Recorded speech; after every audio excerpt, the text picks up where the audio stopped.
It's so much fun. There's really nothing like sitting in the stadium. A switch flips and you are into an unscripted storytelling experience that I don't really think can be replicated anywhere else. Oh, him a break or shoot. Rob is the man to get out of the break. And Pitt's up 10.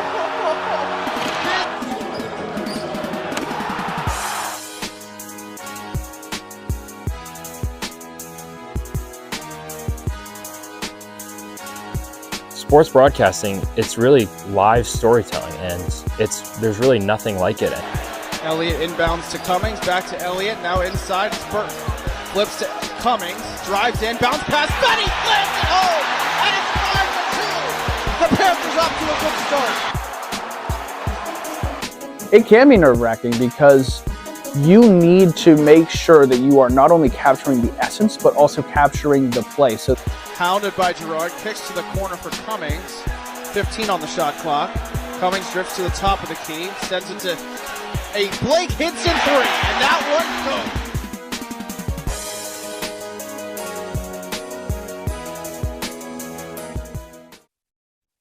my name's Alex Randall. I'm a senior at Pitt. I've been at WPTS since the fall of 2019, the fall of my freshman year.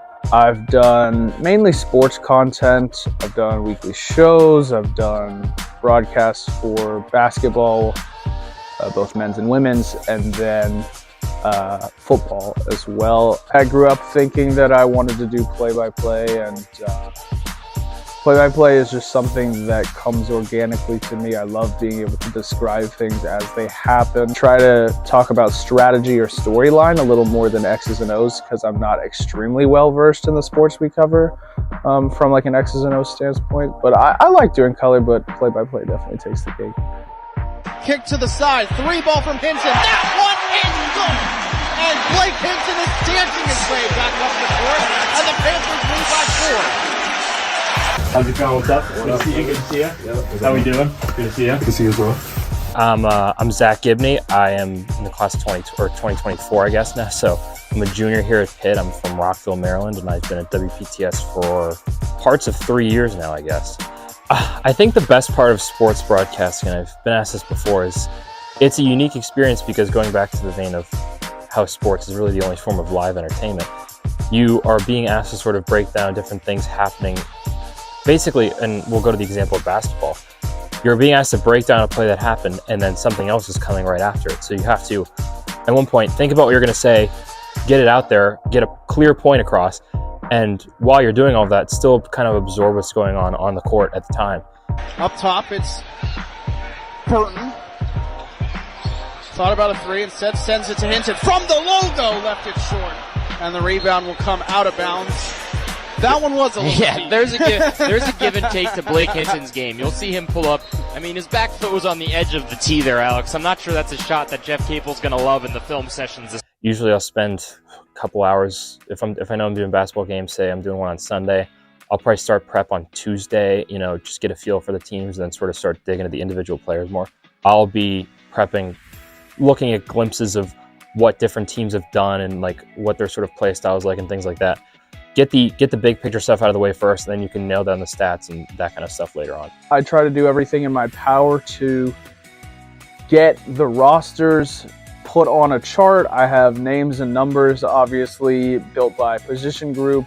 You might want to prep specific stats or storylines that you want to talk about, but you have a basic understanding of who's who.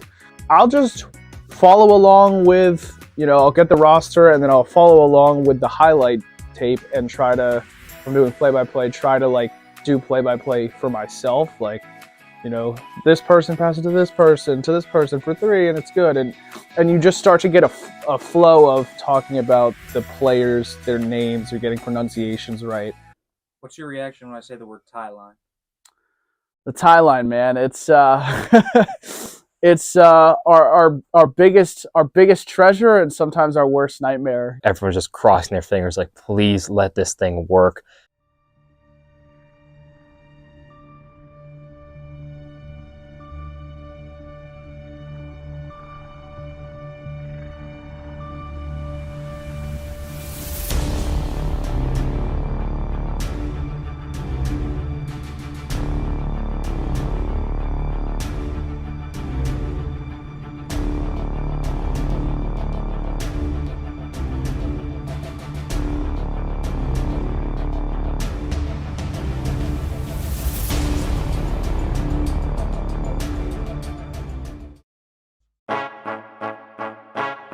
There's a lot that goes into broadcast that people don't necessarily see. Like, there's a lot of manual labor, I guess, in one part, but also along with the prep, along with getting everything set up, making sure the connection's established, testing levels. There's just so much that goes into it that people don't necessarily see at first glance. So, you know, when everything goes well, it's really awesome. And I know that previous iterations of WPTS staffers have had a lot worse. Everything's here in Oakland. All you have to do is, you know, show up here to the station. You boys ready?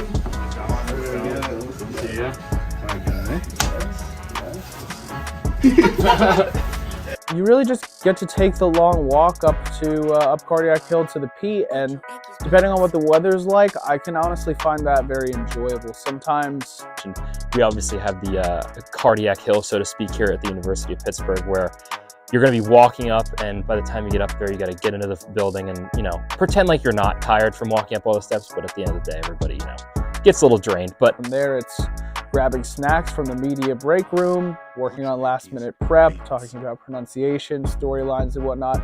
You get up to the sort of the point where the broadcast starts, and you're thinking about it, and you're like, all right, I know my open. That's the one thing you got to know, because the open is the only thing you have complete control over, because everything else kind of obviously is, you know, you don't know what's going to happen over the course of a live sporting event. Sort of hearing that countdown, it's always exciting. Like, it doesn't matter what sporting event you're doing, like, it's always, there's a lot of anticipation, obviously. It's an awesome slow burn towards tip-off.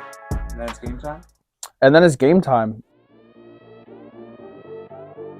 Here, this place is rocking. It's Jesse Edwards against Bene Federico at the tip. We are underway as Edwards wins it back, and Judah Mintz will bring it up. Sabandi back to Burton on the right wing. Now he gets it to the top of the key to Melly Cummings. Greg Elliott has it near wing, and now back up top. Panthers contest work on the outside against this zone. Now they get it inside, back out. Sabandi thought about a mid-range shot. 10 left on the shot clock. Panthers still on the outside. Burton, straightaway three-pointer. That one good! And for the last time this year, the confetti flies at the zoo.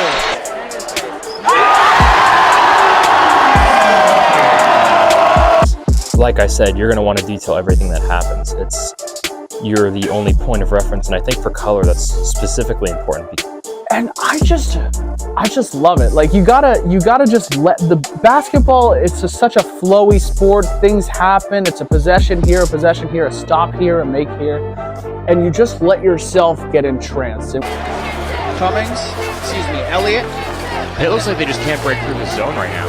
Hinson, baseline jumper for Nike. Sabandi, no good. Offensive rebound by Pitt. And there goes JP with the and one.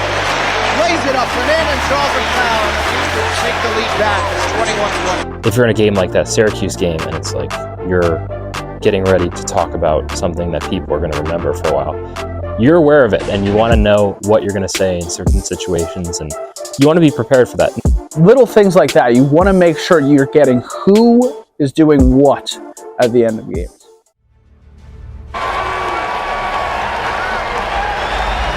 Tournament burn. I would have been surprised. Williams up to 24. Fish the first. Back iron it out. Rebound goes to Hinson. They get it back out to Fish. He's got another chance to score here. Driving down low the layup.